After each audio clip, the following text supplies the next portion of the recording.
ओम अज्ञानतिमिरान्धस्य ज्ञानञ्जनशलाकया चक्षुरुन्मिलितं येन तस्मै श्रीगुरुवे नमः। श्रीचैतन्यमनोभीष्टं स्थापितं भूतले स्वयं रूपकदा मह्यं ददाति स्वपदान्तिकम्।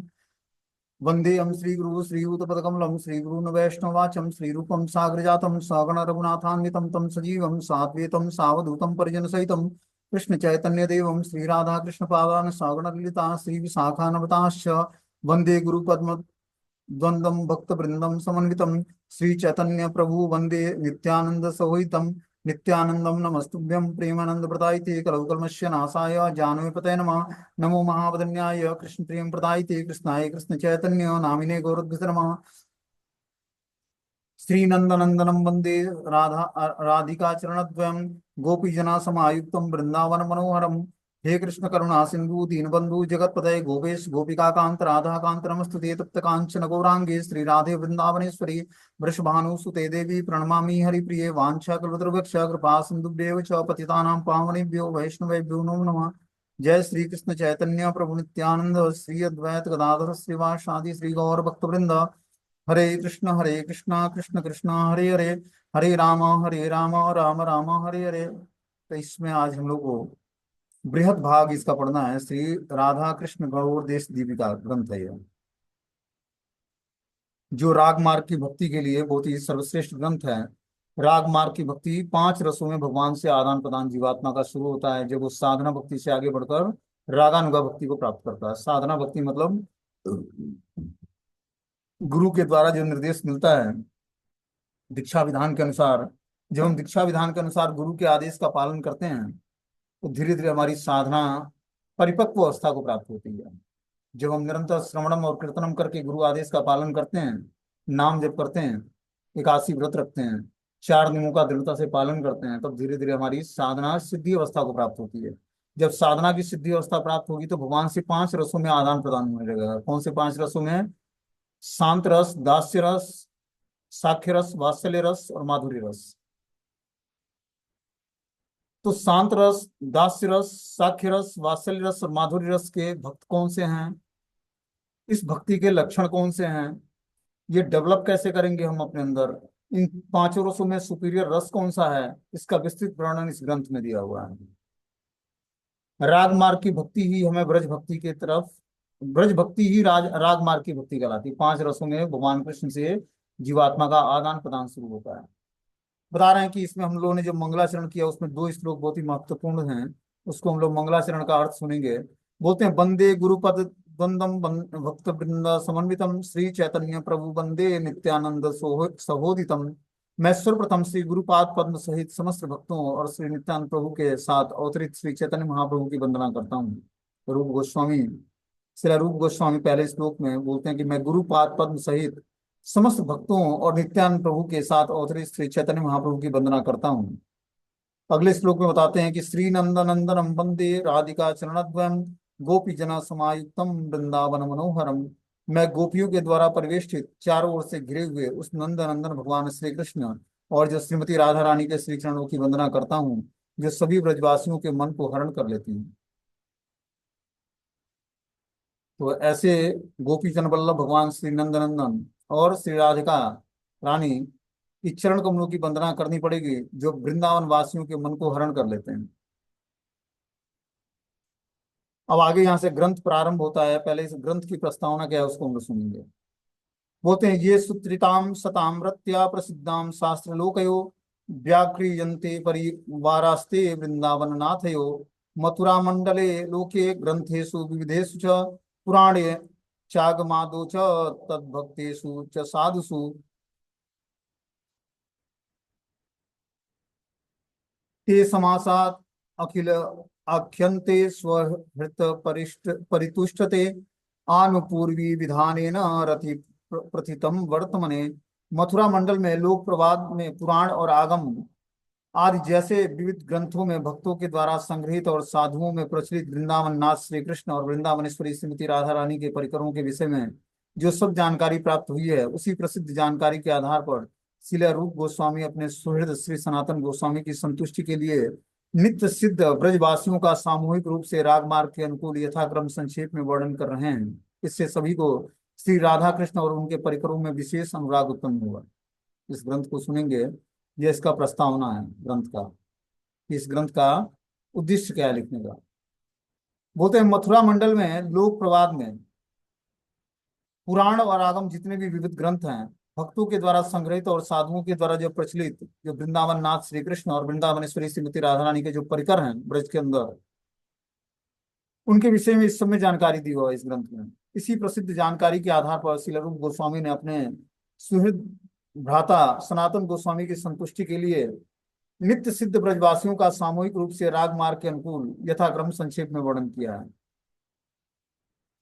कि जो ब्रज वासियों का सामूहिक रूप से राग मार्ग में जो अनुकूल यथाक्रम में है, मतलब जो राग मार्ग के लिए अनुकूल है, उसको यथाक्रम में संक्षेप रूप में वर्णन किया है। इससे सभी को श्री राधा कृष्ण और उनके परिकरों के लिए विशेष अनुराग उत्पन्न होगा। इस ग्रंथ को पढ़ेंगे हम तो राधा कृष्ण के जितने भी परिकर हैं, उन परिकरों के लिए हमें अनुराग हमारे हृदय में उत्पन्न होगा, इस ग्रंथ को सुनने और पढ़ने मात्र से। अब आगे इसमें भगवान श्री कृष्ण के परिवार का वर्णन किया जा रहा है। बोलते हैं तेज कृष्णस्य परिवारम ये जना ब्रजवासिनम पशुपालस्तथा विप्रा वहिष्ठाम सचेति ते त्रिधा। ब्रजवासी जन ही श्री कृष्ण का परिवार है। उनका यह परिवार पशुपालन, विप्र और वहिष्ठ मतलब शिल्पकार रूप में तीन प्रकार का है। तो ब्रजवासियों के परिवार में ही श्री कृष्ण प्रकट हुए थे। उनका मुख्य व्यवसाय क्या है? पशुपालन करना, मतलब गौ पालन, पशुपालन। विप्र और वहिष्ठ मतलब शिल्पकार होना। ये तीन प्रकार का कार्य वो करते हैं। पशुपालन क्या होता है? बोलते हैं पशुपालस पाला त्रिधा वैश्या आविरम गुजरास्तथा गोप बलबल पर्यायम यदुवंशम समुद्भवाम। पशुपालन भी पुनः वैश्य, आविर और गुजर भेद से तीन प्रकार के होते हैं। इनकी उत्पत्ति यदुवंश में हुई तथा ये सभी गोप और बलबल जैसे समानार्थ नामों से जाने जाते हैं। तो जो है गोप वंश जो है, जिसमें गौवें पाली जाती हैं, जिसमें भगवान गोप वंश में प्रकट हुए थे, उनमें भी गोप वंशों में तीन प्रकार के गोप पाए जाते हैं। एक तो वैश्य होते हैं, दूसरे अहिर आविर होते हैं और तीसरे होते हैं गुज्जर। ये तीन प्रकार का भेद पाया जाता है उसमें। भगवान जिस परिवार में उत्पन्न हुए हैं उसमें तीन तरह की वैरायटी पाई जाती है। एक तो वैश्य होते हैं जो नंद बाबा का परिवार था, दूसरा अहिर कहलाते हैं जो आभिर होते हैं, और तीसरा है गुज्जर। ये तीन प्रकार की भेद होती है उनमें। इनकी उत्पत्ति यदुवंश में हुई तथा ये सभी गोप और बलबल जैसे समानार्थ नामों से जाने जाते हैं। भगवान की उत्पत्ति जो है गोप परिवार में यदुवंश में हुआ, जिसमें गोप और बलबल जैसे समानार्थ नामों से जाने जाते हैं परिवार। अब वैश्य क्या होता है? बोलते हैं कि जो तीन प्रकार की वैरायटी बताई गई यहाँ पर, कि वैश्य, आवीर और गुज्जर, इन तीनों का भेद बता रहे हैं। बोलते हैं कि वैश्य क्या होता है कि प्रायो गोवृत्ते वो मुख्यम वैश्याम इति समीरिताम अन्य अनुलोमजा केचिद दाविरा इति विस्तृताम। वैश्य प्राय गोपालन के द्वारा जीवन निर्वाह करते हैं और आभीर तथा गुज्जर से श्रेष्ठ माने जाते हैं। अनुलोम जात उच्च वर्ण के पिता और निम्न वर्ण की माता से उत्पन्न वैश्यों को आभीर नाम से जाना जाता है। तो जो वैश्य कैटेगरी होती है उनका मुख्य व्यवसाय है गौपालन, और जो आबिर और गुज्जर हैं उनसे ये श्रेष्ठ माने जाते हैं जो वैश्य होते हैं। अनुलोम जात मतलब उच्च वर्ण का पिता हो और निम्न वर्ण की माता से उत्पन्न जो संतान होती हैं उनको वैश्यों को आबिर बोला जाता है। आबिरा कौन होते हैं? आचाराधीन तस्मात् साम्या द्वावीराश्च स्मृताम इमे आविराम शूद्र जातियाम गो महिषादि वृत्तय घोषादि शब्द पर्यायाम पूर्वतो न्यूनताम गताम। आचरण में आविर भी वैश्यों के समान ही जाने जाते हैं। ये शूद्र जाति हैं और गाय तथा भैंस आदि के पालन द्वारा अपना जीवन निर्वाह करते हैं। इन्हें घोष भी कहा जाता है। ये पूर्व काल में वैश्यों से कुछ हीन माने जाते थे। तो जो आबिर होते हैं जिनको अहिर बोला जाता है, बोलते हैं आचरण में आबिर भी वैश्यों के ही समान होते हैं, लेकिन ये शूद्र जाति के होते हैं। ये गाय तथा भैंसों आदि का पालन तो करते हैं और उससे जीवन निर्वाह करते हैं। इन्हें घोष भी कहा जाता है। ये पूर्व कथित वैश्यों से कुछ हीन माने जाते हैं। जो ऊपर वैश्य की कैटेगरी बताई गई, जिसका कारण है गौ पालन करना, तो वैश्य कैटेगरी के लोग बस गौ पालन करते हैं, गायों की पालन करते हैं। लेकिन जो आभीर होते हैं वो गाय के साथ साथ भैंस का भी पालन करते हैं। और उनका मुख्य व्यवसाय क्या होता है? गाय भैंसों का पालन करना, उससे अपना जीवन निर्वाह करना। अब तीसरी कैटेगरी बता रहे हैं गुज्जर। बोलते हैं किचित दावीरतो न्यूनाम साक्षादागाति पशुवृत्त्य गोष्ठ प्रांतम कृतावासम पुष्टायाम गुज्जराम स्मृतम। अहिरों से कुछ हीन बकरी आदि पशुओं का पालन करने वाले गोष्ठ की सीमा पर वास करने वाले गोप गुज्जर कहलाते हैं। ये प्रायः हिष्ट पुष्ट अंगों वाले होते हैं। तो गुज्जर की भी कैटेगरी होती है। ये क्या करते हैं? अहिरों के जो आबिर लोग हैं उससे भी ये हीन होते हैं, और ये बकरी पालन करते हैं। और ये नंद ब्रज की सीमा पर वास करने वाले गोप गुज्जर कहलाते हैं, जो ब्रज की सीमा पर वास करते हैं ये लोग। और ये बकरी पालन करते हैं। जैसे ब्रज में गाय भी पालन करते हैं कुछ लोग, वो वैश्य कहलाते हैं। कुछ लोग गाय के साथ साथ भैंस भी पालन करते हैं, वो अहिर कहलाते हैं। और कुछ लोग बकरी पालन करते हैं, तो जो बकरी पालता है उसको गुज्जर बोला जाता है। ठीक है ना? बोलते हैं वो प्राय हिष्ट पुष्ट अंग वाले होते हैं, वो बकरी का दूध पीकर हिष्ट पुष्ट अंग धारण करते हैं, तो उनको गुज्जर बोला जाता है। अब आगे बताने की विप्र क्या होता है। जैसे हमने बताया कि पशुपालन, विप्र और वशिष्ठ तीन प्रकार के ब्रजवासी होते हैं। तो विप्र क्या होते हैं? सर्व वेद विदो विप्रा याजनाज्ञाधिकारिणम। विप्र समस्त वेदों को जानते हैं और यजन, याजन, अध्ययन, अध्यापन, दान और परित्रग नामक 6 कार्यों में व्यस्त रहते हैं। तो जो विप्र होते हैं ब्राह्मण, वो भी ब्रज में पाए जाते हैं। उनका कार्य है यजन आजन, यज्ञ करना और यज्ञ कराना, अध्ययन अध्यापन, अध्ययन करना और अध्यापन कराना, दान देना और दान लेना, दान और परित्रग, प्रतिग्रह, मतलब दान लेते हैं, दान देते हैं विद्या का और उनसे दान स्वीकार करते हैं, अन्न का या लक्ष्मी का। इस प्रकार ब्राह्मणों का 6 कार्य होता है, उसमें वो व्यस्त रहते हैं। अब अगला कैटेगरी है ब्रज के लोगों का, जिसको बोलते हैं बहिष्ठा, जो शिल्पकार होते हैं। बहिष्ठाम कारवम प्रोक्तम नाना शिल्पोज जीविनम। अनेक प्रकार के शिल्प कार्यों द्वारा जीवन निर्वाह करने वाले शिल्पकारों को बहिष्ठ कहते हैं। तो अनेक प्रकार के शिल्प कार्य करते हैं वो, उससे अपना जीवन निर्वाह करते हैं वो। अब उपरोक्त परिवार का जो बताया गया, इसके 8 प्रकार को 8 प्रकार में ब्रज में विभाजित किया गया है। बोलते हैं एभिम पंच विधेरेवं परिवारम हरेरिव पूजाम भ्रातृ भगिनाज्ञाम जित्यो दासास्य शिल्पिनम दासी दासिकाश्च वयस्याश्च प्रेत्यस्येति ते अष्टधा। श्री कृष्ण ये 5 वैश्य, आबिर और गुज्जर नामक 3 पशुपालन और विप्र और वहिष्ठ परिवार पुनः 8 भागों में विभाजित है, यथा पूज्य, भाई बहन आदि, द्वितीय वर्ग, दास, शिल्पी, दासियां, वैश्य और प्रेयसी। इस प्रकार जो 3 कैटेगरी बताई गई, वैश्य, आबिर और गुज्जर, ये, और 3 नाम दिया गया पशुपालन और विप्र और वहिष्ठ, ये फिर 8 भागों में विभाजित हो जाते हैं। पूज्य, भाई बहन आदि, द्वितीय वर्ग, दास, शिल्पी, दासियां, वत्स्य और प्रेयसी के रूप में। अब आगे इसमें वर्णन कर रहे हैं कि श्री कृष्ण ही पूज्य हैं ब्रज के। बोलते हैं मान्या भ्रातृदयस्तस्य वयस्याम सेवकादयम श्री गोष्ठ युवराजस्य प्रेयस्य पुरक्रमात् पूज्याम पितामह महाघ्यस्य यथा गेया महिषुराम। श्री ब्रजराज नंद के भ्रातृवर्ग, समवयस्क, समान आयु वाले मित्र, सेवक आदि और प्रेयसी यशोदा और ब्रज की अन्यान्य वृद्धा गोपियां गोष्ठ युवराज श्री कृष्ण के पूजनीय हैं। तो श्री कृष्ण के पूज्य कौन कौन है ब्रज के अंदर, जिसकी श्री कृष्ण पूजा करते हैं? बोलते हैं कि श्री ब्रज नंदन के भ्रातृवर्ग, जो ब्रजराज हैं, ब्रजराज नंदन मतलब श्री कृष्ण, उनके जो भ्रातृवर्ग हैं मतलब भाई लोग हैं उनकी, वो पूज्य हैं भगवान के। समवयस्क, समान आयु वाले मित्र जो है भगवान के पूज्य हैं, भगवान उनकी भी पूजा करते हैं, जो अपने समान आयु के भगवान के मित्र हैं। और सेवक आदि पूज्य हैं। प्रेयसी यशोदा और ब्रज की अन्य अन्य वृद्धा गोपियां गोष्ठ युवराज श्री कृष्ण के पूजनीय हैं। तो भगवान इनकी भी पूजा करते हैं। किसकी किसकी? नंद बाबा के, ब्रजराज नंद के भ्रातृवर्ग, जो नंद बाबा के भाई लोग हैं उनकी पूजा करते हैं। समवयस्क जो गोप मित्र हैं, भगवान के समवयस्क मतलब समान आयु वाले जो मित्र हैं उनकी पूजा करते हैं। भगवान सेवकों की पूजा करते हैं।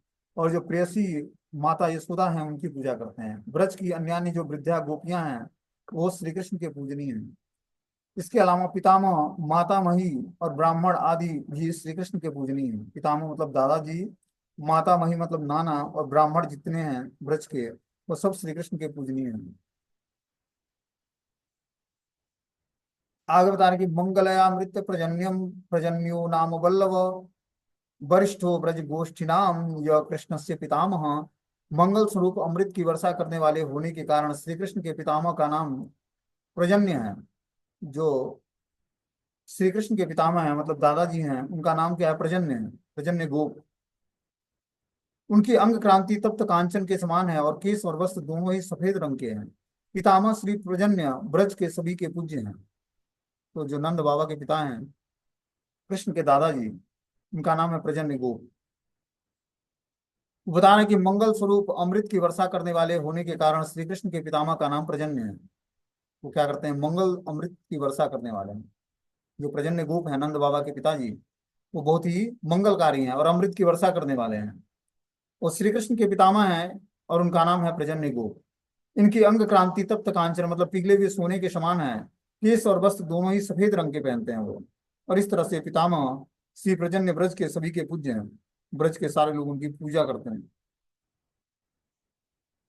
बोलते हैं यम सुरेश निर्देशेन लक्ष्मी भर्तूर रूपासनाम पुरा नंदीश्वर चक्रे श्रेष्ठ संति कांक्षया वागमूर्त्या तते व्योमी प्रादुरासित प्रियंकरी।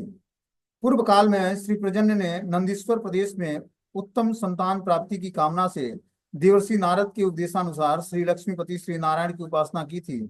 बहुत अधिक समय तक तपस्या करने के बाद प्रजन्य महाराज ने सुविस्तृत नभमंडल से अत्यंत प्रिय लगने वाली आकाशवाणी को सुना, जो कह रही थी कि तो पूर्व काल में प्रजन्य गोप उत्तम संतान की इच्छा करने के लिए देवर्षि नारद से उपदेश ग्रहण करते हैं और देवर्षि नारद उनको बताते हैं कि आप श्री लक्ष्मीपति नारायण की उपासना करिए। इस प्रकार प्रजन्य गोप लक्ष्मीपति नारायण की उपासना करते हैं। बहुत समय तक जब दिव्य तपस्याएं करते हैं तब प्रजन्य महाराज को सुविस्तृत नवमंडल से अत्यंत प्रिय लगने वाली आकाशवाणी सुनाई देती है। और वो आकाशवाणी क्या कहती है कि तपा तपसानेन धन्येन भाविनम पंच तेसुताम वारयानम मध्यम तेषां नंदनाम्ना भविष्यति नंदनस्य विजयी भवितां ब्रज नंदनम सुरासुर शिखारत्नम निराजितम पदाम्बुजम। हे प्रजन्य, तुम्हारी इस धन्यमयी तपस्या के फलस्वरूप तुम्हारे 5 पुत्र उत्पन्न होंगे। उनमें से मजला पुत्र सर्वश्रेष्ठ और नंद नाम से विख्यात होगा। उस नंद का नंदन पुत्र भुवन विजयी और ब्रज को आनंद प्रदान करने वाला होगा। क्या सुर और क्या असुर सभी अपने अपने मस्तक के रत्न समूह द्वारा उसके चरण कमलों की आरती उतारेंगे। तो इस तरह से आकाशवाणी होती है कि हे प्रजन्य गोप, तुम्हारी इस धन्यमयी तपस्या के फलस्वरूप तुम्हें 5 पुत्र रत्नों की प्राप्ति होगी। उनमें जो मजला पुत्र होगा जो सर्वश्रेष्ठ और तथा नंद नाम से विख्यात होगा। जो तुम्हारा मजला पुत्र होगा उसका नाम नंद होगा और वो मजला पुत्र सर्वश्रेष्ठ होगा और पूरे विश्व में विख्यात होगा। उस नंद का नंदन पुत्र भुवन विजयी जो नंद नंदन होगा मतलब नंद जी का जो पुत्र होगा वो भुवन विजयी होगा, पूरे संसार को में विजयी रहेगा और ब्रज को आनंद प्रदान करने वाला होगा। पूरे ब्रज को क्या करेगा? आनंद प्रदान करेगा। क्या सुर और क्या असुर सभी अपने मस्तक के रत्न समूह द्वारा उसके चरण कमलों की आरती उतारेंगे। क्या सुर और क्या असुर, क्या देवता और क्या असुर सभी मिलकर अपने मस्तक के रत्नों के द्वारा श्री चरणों की आरती करेंगे। तुष्ट तत्रम वसनस्त्रम प्रेक्षम केशिन मागतम परिवारे समय सर्वे ययो भीतो बृहत द्वयम। श्री प्रजन्य ने कुछ समय तक प्रसन्नचित होकर श्री नंदीश्वर प्रदेश में वास किया, किंतु जब उन्हें केसी नामक असुर के आगमन का पता चला तब ये भयभीत होकर अपने संपूर्ण परिवार सहित महावन गोकुल चले गए। तो प्रजन्य गोप पहले प्रसन्नचित होकर श्री नंदीश्वर प्रदेश में वास कर रहे थे। नंदीश्वर प्रदेश कौन सा है? नंदगांव, उसको नंदीश्वर प्रदेश बोलते हैं। वहीं पर वास कर रहे थे, लेकिन वहां पर केसी नामक असुर आता है। केसी असुर घोड़े के रूप में आता है। उसको देखकर जो है, इसीलिए भगवान का नाम है केसी नुसीदन। केसी निसूदन मतलब जो केसी नामक असुर को कवध करते हैं। और यहाँ पर वृंदावन में केसी घाट है। तो भगवान ने वृंदावन में केसी असुर का वध करके उसी केसी घाट पर स्नान किया था, इसीलिए उसका नाम है केसी घाट। वहां पर श्री कृष्ण स्नान किए थे केसी असुर का वध करके। बोलते हैं तब ये भयभीत होकर अपने संपूर्ण परिवार सहित महावन गोकुल चले गए। जब वहां पर केसी असुर आया नंदगांव में, तब ये प्रजन्य गोप जो है भयभीत होकर अपने परिवार के साथ महावन गोकुल में चले जाते हैं। पितामही मही मान्या कुसुम्भा भा हरिपटाम वरीयसिति विख्याताम खवाम क्षीराभ्य कुंतलाम। श्री कृष्ण की पितामही दादी वरीयसी के नाम से विख्यात हैं। ये ब्रजमंडल में बहुत पूजनीय हैं। इनकी अंग क्रांति कुसुम्भ्य केसर के समान और वस्त्र हरे रंग के हैं। इनकी लंबाई बहुत ही कम और समस्त केस दूध के समान सफेद है। तो जो प्रजन्य गोप जो थे उनकी पत्नी का नाम वरीयसी था। श्री कृष्ण की ये पितामही हैं, दादी हैं, और ये इसी नाम से वरीयसी के नाम से विख्यात हैं। ये ब्रजमंडल में बहुत पूजनीय हैं। तो दादाजी जो थे प्रजन्य गोप थे और दादी जो है वरीयसी थी। ये ब्रजमंडल के बहुत ही पूजनीय लोग हैं, प्रजन्य गोप और वरीयसी दादी भगवान कृष्ण की। इनकी अंग क्रांति कुसुम्ब केसर के समान और वस्त्र हरे रंग के हैं। इनकी जो अंग क्रांति है वो केसर के समान सुंदर है और वस्त्र जो है हरे रंग की पहनती हैं। इनकी लंबाई बहुत कम है और समस्त केस जो है दूध के समान सफेद है।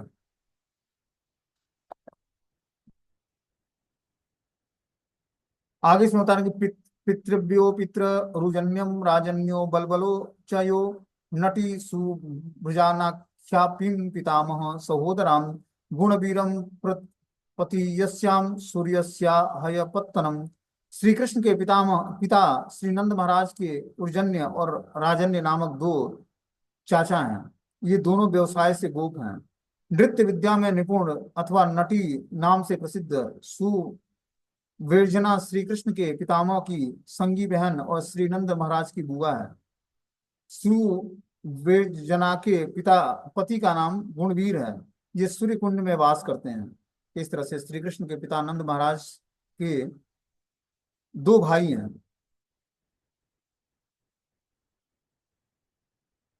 दो पितृव्य मतलब चाचा हैं। पहले का नाम उर्जन्य है और दूसरे का नाम राजन्य है। ये दो चाचा हैं नंद महाराज के। ये दोनों व्यवसाय से गोप हैं। ये दोनों लोग व्यवसाय से गोप मतलब गायों की रक्षा करते हैं और गायों की सेवा करते हैं। नृत्य विद्या में निपुण अथवा नटी नाम से प्रसिद्ध सुब्रजन्या श्री कृष्ण के पितामही की सगी बहन अर्थात दादी की सगी बहन है और नंद महाराज की बुआ है। सुब्रजन सुब्रजन्या के पिता पति का नाम गुणवीर है। ये सूर्य कुंड में वास करते हैं। इस तरह से जो है आगे इसमें बता रहे हैं कि पिता ब्रज ब्रज नानंदो नंदो भुवन वंदिताम सुंदी चंदनम रुचि बंधु जीवन निभांबरम तिलक तंडुलितम कुंचम दधानो लंब विग्रहम। श्री कृष्ण के पिता का नाम श्री नंद महाराज है। ये भुवन बंदनी और ब्रजवासियों के आनंद स्वरूप हैं। इनका उदर स्थूल अंग क्रांति चंदन के समान वस्त्र बंधु जीव बांधुली पुष्प के समान है। ये तिल तंडुलित अर्थात सफेद और काले रंग की मिली जुली दाढ़ी से युक्त लंबे शरीर वाले हैं। तो नंद महाराज जो हैं का परिचय बताया जा रहा है कि नंद महाराज का शरीर कैसा और क्या है वो। बोलते हैं श्री कृष्ण के पिता का नाम श्रीनंद बाबा है, नंद महाराज है। ये भुवन बंदनी और ब्रजवासियों के आनंद स्वरूप हैं। पूरे भुवन में बंदनी है और ब्रजवासियों को आनंद देने वाले हैं। इनका उदर स्थूल अंग क्रांति चंदन के समान वस्त्र बंधु जीव पुष्प के समान है। ये तिल तंडुलित अर्थात सफेद और काले रंग की मिली जुली दाढ़ी से युक्त लंबे शरीर वाले हैं। उपानंदानुजो नंदो वसुदेवम सुहृतम गोपराज्य अ, अ, गोपराज राज्य सोदे च कृष्ण तातो ब्रजेश्वरो। श्रीनंद उपनंद के अनुज अर्थात छोटे भाई वसुदेव के परम मित्र हैं। गोपराज नंद और यशोदा श्री कृष्ण के पिता और माता हैं। ये दोनों ब्रजेश्वर और ब्रजेश्वरी के रूप में भी प्रसिद्ध हैं। बता रहे हैं श्रीनंद उपनंद के अनुज अर्थात छोटे भाई और वसुदेव के परम मित्र हैं। जो श्रीनंद उपनंद के अनुज हैं, छोटे भाई हैं नंद जी उपनंद के, और वसुदेव के परम मित्र हैं। नंद बाबा वसुदेव के परम मित्र हैं। भूपराज नंद और यशोदा श्री कृष्ण के पिता और माता हैं। ये दोनों ब्रजेश्वर और ब्रजेश्वरी के रूप में प्रसिद्ध हैं। तो नंद बाबा को ब्रजेश्वर बोला जाता है, और जो यशोदा मैया है उनको ब्रजेश्वरी बोला जाता है। इस नाम से वो ब्रज में प्रसिद्ध हैं, ब्रजेश्वर और ब्रजेश्वरी के रूप में।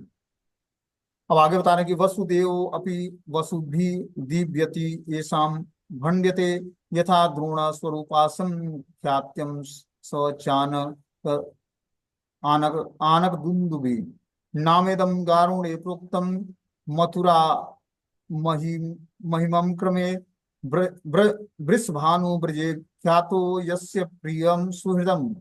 वसु तथा पुण्य रत्न और धन वाची हैं। वसु के द्वारा देदीप्यमान होने के कारण श्रीनंद महाराज के मित्र वसुदेव कहलाते हैं, अथवा विशुद्ध सत्व गुण को वसुदेव कहते हैं।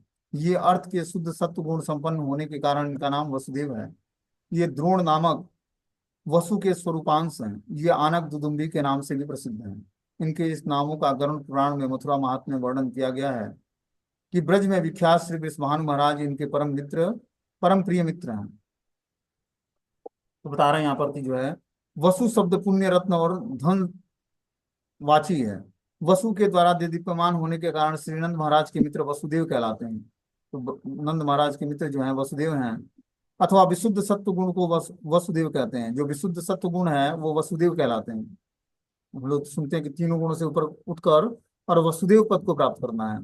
तो वसुदेव जी जो है विशुद्ध सत्व गुण में स्थिर हैं, इसलिए उनको वसुदेव कहते हैं। इसका अर्थ, इस अर्थ से शुद्ध सत्व गुण संपन्न होने के कारण इनका नाम वसुदेव है।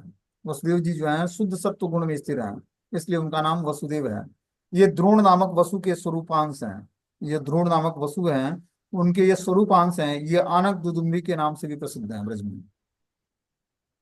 इनके इन नामों का गरुड़ पुराण में मथुरा महात्म्य में वर्णन किया गया है कि ब्रज में विख्यात श्री वृषभानु महाराज इनके परम मित्र, प्रिय मित्र हैं। तो जो वसुदेव जी हैं वो श्री वृषभानु महाराज के परम प्रिय मित्र हैं। बोलते हैं माता गोप यशोदात्री यशोदा श्याम लग्दुति मूर्ताम वत्सलति वासु स प्राच्यापन निभाम्बराम। श्री कृष्ण की माता गोप जाति को यश प्रदान करने वाली होने के कारण यशोदा कहलाती है। जो श्री कृष्ण की माता हैं गोप जाति का यश वर्धन करती हैं, इसलिए उनका नाम यशोदा है। यशोदा मतलब जो गोप जाति के लोगों का यश वर्धन करे, यश प्रदान करे, उसको यशोदा कहते हैं। इनकी अंग क्रांति श्यामल वर्ण की है। ये वात्सल्य रस की प्रतिमूर्ति हैं। इनके वस्त्र इंद्रधनुष के समान हैं। तो जो माता यशोदा मैया हैं उनकी अंग क्रांति श्यामल वर्ण की है, ये श्यामल वर्ण की हैं और वात्सल्य रस की प्रतिमूर्ति हैं, क्योंकि श्री कृष्ण की वात्सल्य रस में सेवा करती हैं, इसलिए ये वात्सल्य रस की प्रतिमूर्ति, मतलब वात्सल्य रस की एग्जाम्पल, उदाहरण है ये। इनके जैसा वात्सल्य रस का भक्त कोई नहीं है, ठीक है ना, क्योंकि ये स्वयं भगवान को वात्सल्य रस में माता यशोदा क्या करती हैं, प्रेम करती हैं। उनके वस्त्र जो है इंद्रधनुष के समान रंग वाले हैं। आगे इसमें बता रहे कि नाति स्थूल तनु किंचित दीर्घ मेचक्य कुंतलाम एन एन्दवी कीर्तिदा यस्याम प्रिया प्राण सखी वराम। श्री यशोदा का मोटा, बहुत अधिक पतला और मध्य आकार का है।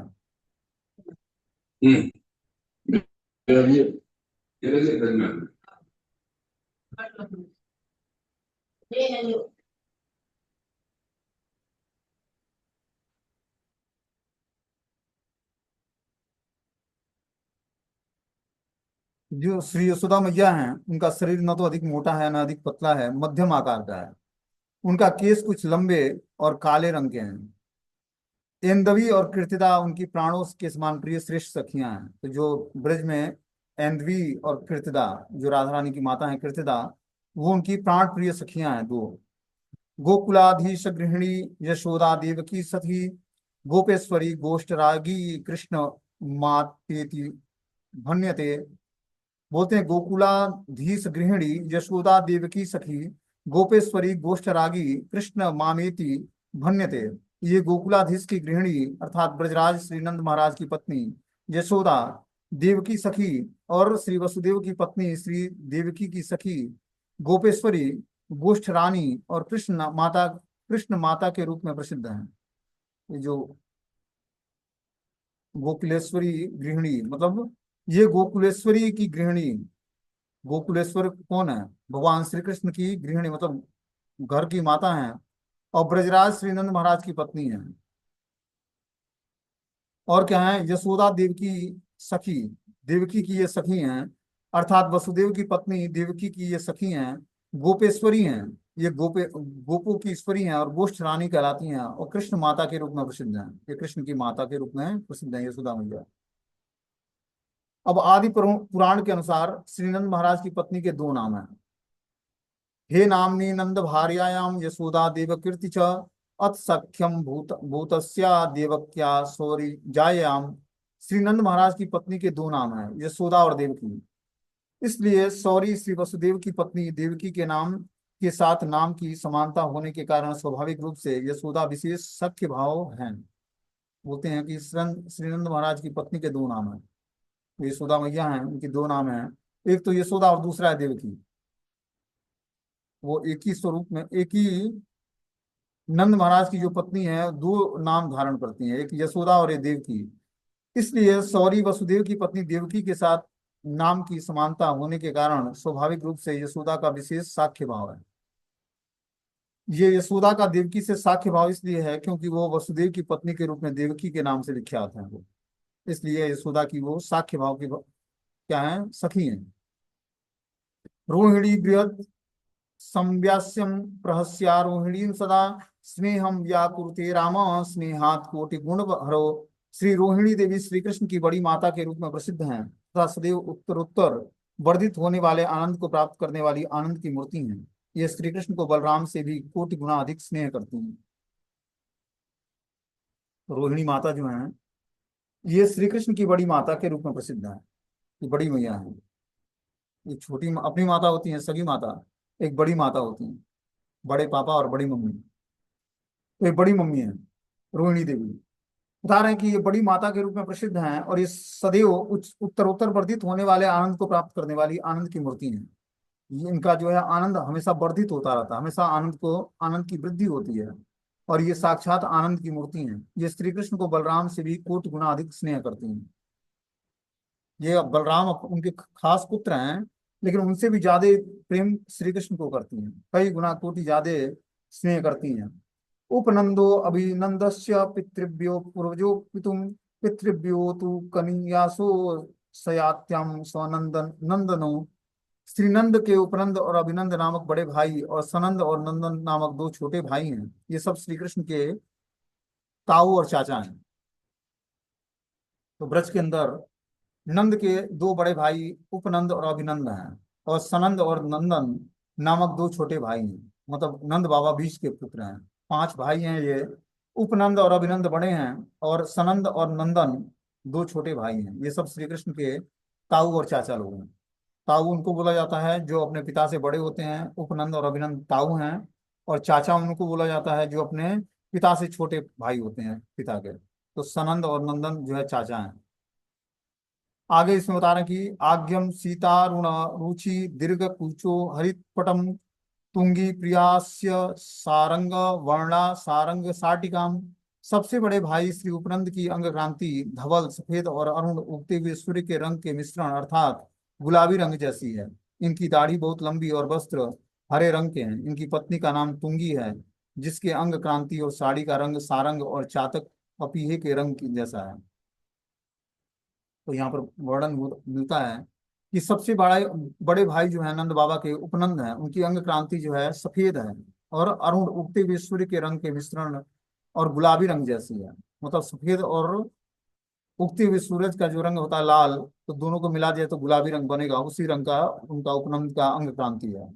उनकी दाढ़ी बहुत लंबी और वस्त्र हल्के रंग का है। उनकी पत्नी का नाम तुंगी है, जिसकी अंग क्रांति साड़ी का रंग सारंग और चातक पपीहे के रंग जैसा है। द्वितीय काम्बु रम्य श्री लंब कुचो असितांबरम भार्यास्य पीवरी नीलम पट्टा पाटल्य विग्रहम। दूसरे भाई श्री अभिनंदन की अंग क्रांति शंख के समान गौर वर्ण और दाढ़ी लंबी है। ये काले रंग के वस्त्र धारण करते हैं। इनकी पत्नी का नाम पीवरी है, जो नीले रंग के वस्त्र धारण करती है, जिनकी अंग क्रांति पाटल अर्थात गुलाबी रंग की है। तो नंद बाबा के दूसरे बड़े भाई का नाम अभिनंद है, जिनकी अंग क्रांति शंख के समान गौर वर्ण और दाढ़ी लंबी है उनकी। ये काले रंग के वस्त्र धारण करते हैं। इनकी पत्नी का नाम पिवरी है, जो नीले रंग के वस्त्र धारण करती है और जिनकी अंग क्रांति गुलाबी रंग का है।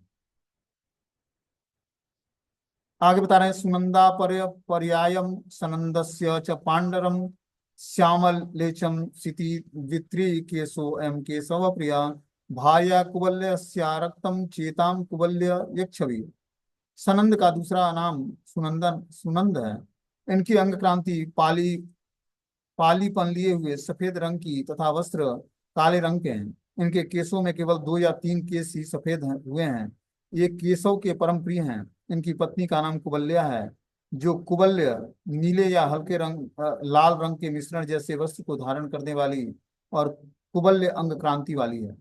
तो तीसरे भाई जो हैं, सनंद का दूसरा नाम सुनंद है। इनकी अंग क्रांति पालीपन लिए हुए है और सफेद रंग की तथा वस्त्र काले रंग के पहनते हैं। जो इनका शरीर का रंग है वो सफेद रंग है और ये काले रंग का वस्त्र पहनते हैं। इनके केस में 2-3 केस सफेद हैं, बाकी सब काले हैं। ये केशव के परम प्रिय हैं। भगवान केशव मतलब कृष्ण के सबसे प्रिय हैं। इनकी पत्नी का नाम कुबल्या है, जो नीले रंग का वस्त्र और हल्के रंग लाल रंग के मिश्रण से युक्त वस्त्र धारण करती है और कुबल्य अंग क्रांति वाली है। बोलते हैं, नंदनम सीति कंठा भस्चंडास्य कुसुमांबरम अपृथक वसति पित्राम तरुणी प्रणयी हरो अतुलस्या प्रिया विद्यु क्रांति भन्नी भाम्बराम। नंदन की अंग क्रांति मयूर के कंठ जैसी और वस्त्र करवीर पुष्प के समान है। श्री नंदन अपने पिता श्री प्रजन्य महाराज के एकमात्र वास करते हैं के साथ एकत्र वास करते हैं। अपने पिता के साथ ये वास करते हैं। श्री हरि के प्रति इनका कोमल प्रेम है। इनकी पत्नी का नाम अतुल्या है, जिसकी अंग क्रांति सोदामिनी अर्थात विद्युत जैसी और वस्त्र मेघ के समान श्याम रंग के हैं। तो जो चौथे पुत्र जो नंद बाबा के सबसे छोटे भाई हैं, उनका नाम है नंदन। उनकी अंग क्रांति मयूर के कंठ जैसी है। वस्त्र वो जो पहनते हैं वो करवीर पुष्प के समान है। श्री नंदन अपने पिता श्री प्रजन्य महाराज के एकत्र वास करते हैं। वो अपने पिता के साथ ही वास करते हैं। श्री हरि के प्रति उनका कोमल प्रेम है। उनकी पत्नी का नाम अतुल्या है, जिसकी अंग क्रांति सोदामनी अर्थात विद्युत जैसी है और वस्त्र मेघ के तरह श्याम रंग के हैं। आगे इसमें बताने की, सानंदानंदिनी चेती पितु रेते सहोदरे कलमाशम वसने रिक्तम दंते च फेन रोचिसी महान महानीलम सुनीलश्च रमणा वेतयो क्रमात्। श्री कृष्ण के पिता ब्रजराज नंद की सानंद और नंदिनी नामक 2 सगी बहनें हैं। ये अनेक प्रकार के रंग बिरंगे वस्त्र धारण करती हैं। इनकी दंत पंक्ति रिक्त अर्थात इनके बहुत से दांत नहीं हैं। इनकी अंग क्रांति फेन की तरह सफेद है। सानंदा के पति का नाम महानील और नंदिनी के पति का नाम सुनील है। ये दोनों महानील और सुनील श्री कृष्ण के फूफा हैं। ये अभी हम लोग श्री कृष्ण के पूरे परिवार का हम लोग ब्यौरा सुन रहे हैं। बता रहे हैं, श्री कृष्ण के पिता ब्रजराज नंद महाराज की 2 बहनें हैं, सगी बहनें। पहले का नाम सनंदा और दूसरे का नाम नंदिनी है। ये अनेक प्रकार के रंग बिरंगे वस्त्र धारण करती हैं। इनकी दंत पंक्ति रिक्त है, मतलब दांत जो है कुछ खाली है, पूरा दांत नहीं है। और इनकी अंग क्रांति फेन की तरह सफेद है। सानंदा के पति का नाम महानील है और नंदिनी के पति का नाम सुनील है। ये दोनों महानील और सुनील श्री कृष्ण के फूफा हैं। ठीक है ना। अब आगे जो है, आगे भगवान श्री कृष्ण के आगे पितरों का वर्णन हम लोग अगले क्लास में सुनेंगे। ठीक है, हरे कृष्ण।